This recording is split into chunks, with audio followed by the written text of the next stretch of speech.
You are now joined to your conference. Your line has been muted. Morning. Thank you very much indeed for joining the webinar. My name is Fred Wilkinson, Managing Director of the company BPI On Demand.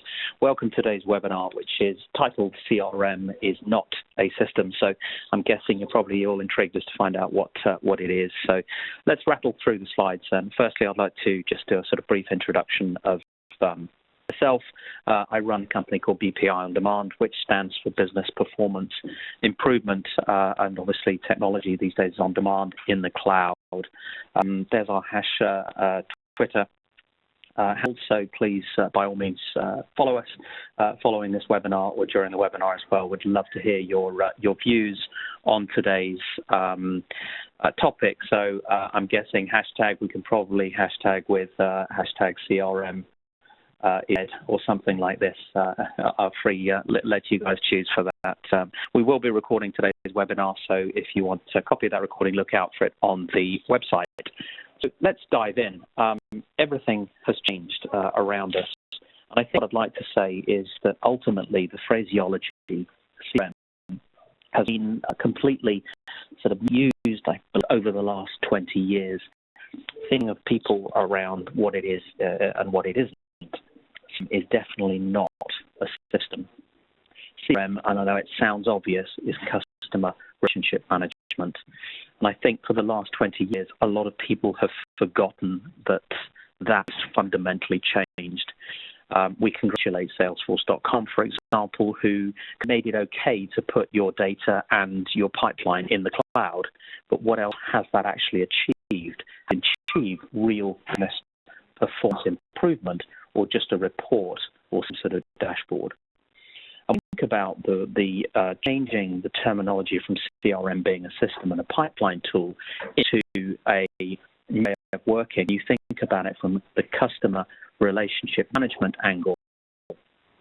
Changed with regards to the way our customers interact, so buy and get marketed to by organizations.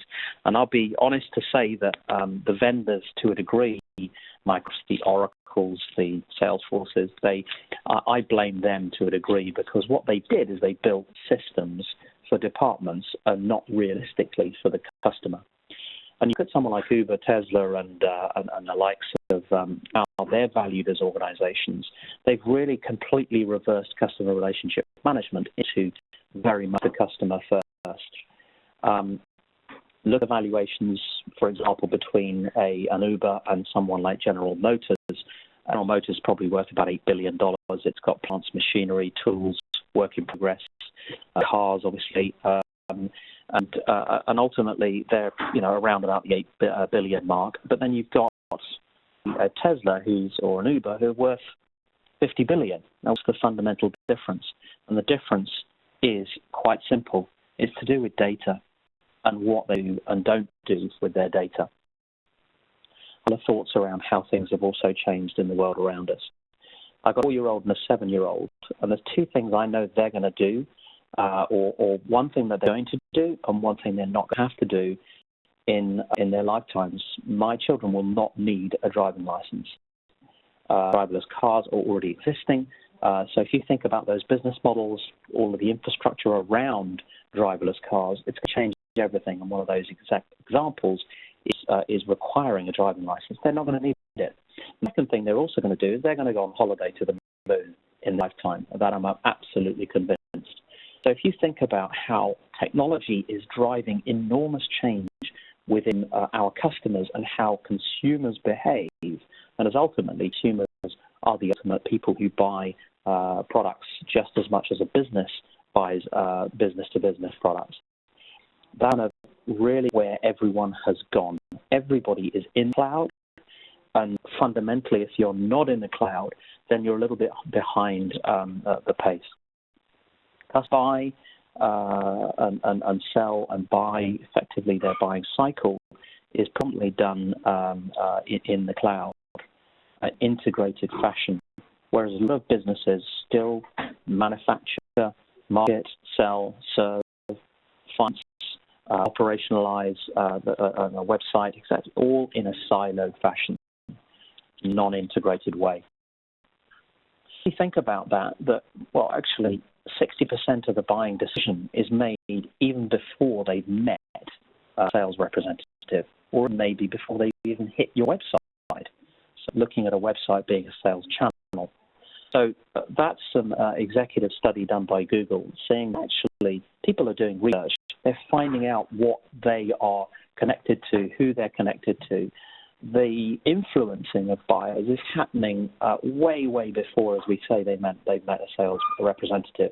So ultimately, if you think about CRM being just a pipeline tool evolved, then missing 60% of that life cycle isn't even ever going to appear in a pipeline tool. Because research done before, it's accessibility, if I build the slide, social media, WhatsApp, friends, asking word of mouth. Think about social network and thinking that that's just technology. It's actually not the best way to look at it. What you look at is that social networking has been in existence ever since the dawn of man. It's basically people talking to other people. But the difference is now with these tools and these applications, B2B and B2C, people have got access to that data. They've got access to the ability to see what people are and are not saying about their customers and or prospects. The social proof points. And ultimately, we're seeing a vast increase in the number of customer officers, chief experience officers, customer experience, digital transformation, people coming into the market. And those people are driving, ultimately, the right methodology around what is the customer journey, not navel-gazing inside and seeing whether the pipeline is healthy. CRM has definitely moved on. So what is it? As I said to you, it's not a system. It's not a pipeline management tool. And more importantly, it's not a sales tool, a marketing tool, a service tool, a finance tool, an HR tool. It's not a departmental tool. A lot of time I speak at conferences and I do workshops with clients on a regular basis to help them understand this and how to differentiate themselves. And a lot of time people say, well, do I have to be in this workshop? Because you're saying it's a sales process workshop and they're sat in marketing or they're in finance or they're in legal. And I'll answer back to them and say, well, are you involved in the sales process? And 9% of the time, the answer is always yes. It is customer relationship management, and it sounds extraordinarily simple, but everyone in the world has forgotten that. Partially, as I said earlier on, the vendors building applications for departments, but also partially because of the nature of the economy that's been since 2008, very cut mentality, and ultimately because of that, you need to think about how a lot of organizations forgot about the customer, forgot about driving customer experience and the importance of that, cutting there and making themselves more profitable in case of the next potential crisis happening.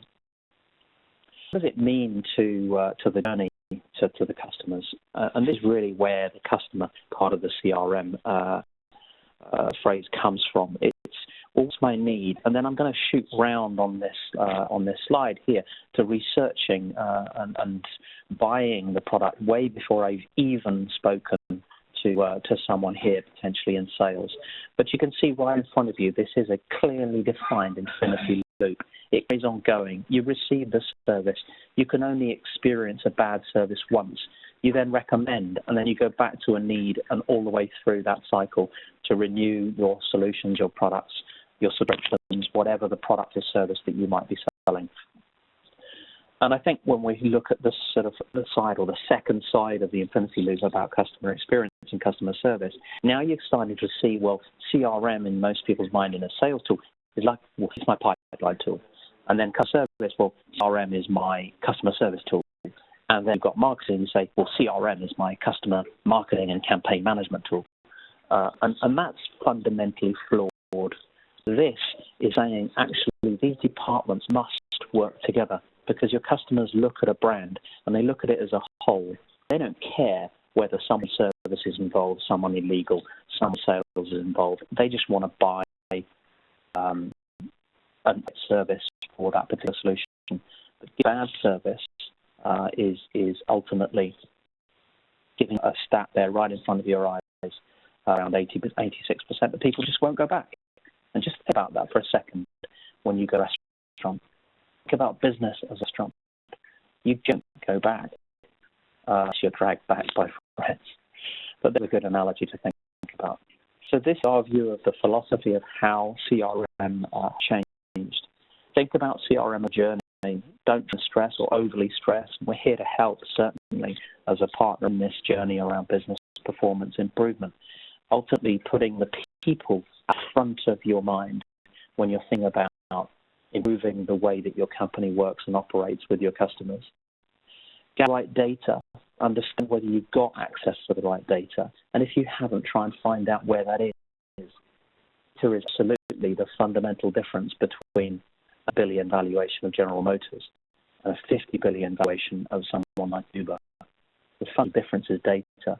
And there are arguments around whether data should be put onto people's balance sheet of that is the quality and value of getting additional data. I've also heard analogies around the world talking about data being the new oil, fueling the technology, fueling the future. The truth, that's a terrible analogy because oil can be used once, whereas it's even more powerful than oil because you can use it again and again. And the more times you use it in a personalized fashion, ultimately the more enriched it becomes. And the next steps is really process. And I use this word, and everyone hates it. Because the most process, everyone wants to go to sleep. In workshops, it's hard work. It's analyzing steps during all of these interactions that you have with the people and the data. What steps can you automate? How can you make it easier? How can you welcome someone on board as a new customer after the sale is closed and automatically welcome them and make them feel great with photos, with imagery, with personalization? And you can think about that also from the other steps in what we call campaigning. But it is all about sales, marketing, service, finance. It's business process improvement, not just a particular department. And finally, when you have an integrated scenario, CRM can dramatically change internally as well. And you drive not adoption. And adoption is one of my most hated words in this industry. Adoption sometimes means, well, I've got some people logging into a system. Congratulations, great. What value has that added to anybody? What I look for is advocacy, is changing this appetite.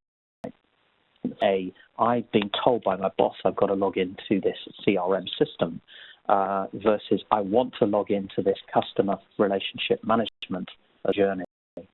Whether it's viewing data from the marketing department about what prospects are engaging with, looking at the pipeline and seeing what opportunities I might have to cross and upsell, checking the pipeline before I go and visit a client, or seeing whether they're receiving a great service from us, or have they got the complaints outstanding.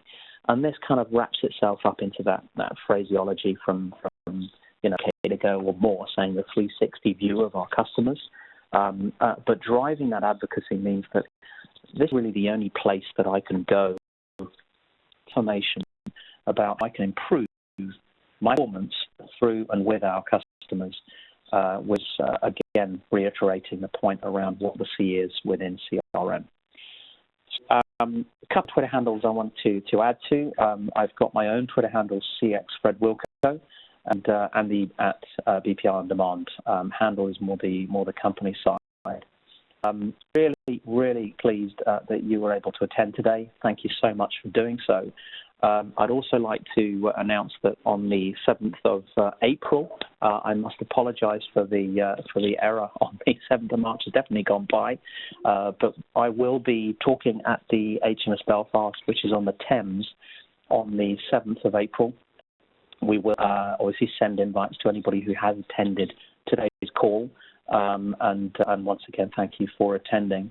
But steps a lot of customers take, a lot of our prospects, if you will, take on this journey to try and find out what CRM really means for your organization, is we'll come and happily organize a sort of 1-hour consultancy session, build out some ideas around a day, shopping together about how to start this journey bit by bit. You really don't have to, train yourselves overnight. Don't be scared. Don't be frightened. We've learned from lots and lots of mistakes ourselves. Please follow us on Twitter, myself and also the organisation, to find out more about how you can help your organization improve its performance and ultimately improve the customer experience, which is the goal. I thank you so much for listening, and look out for the next webinars, and please come and follow us. Thank you very much, and goodbye.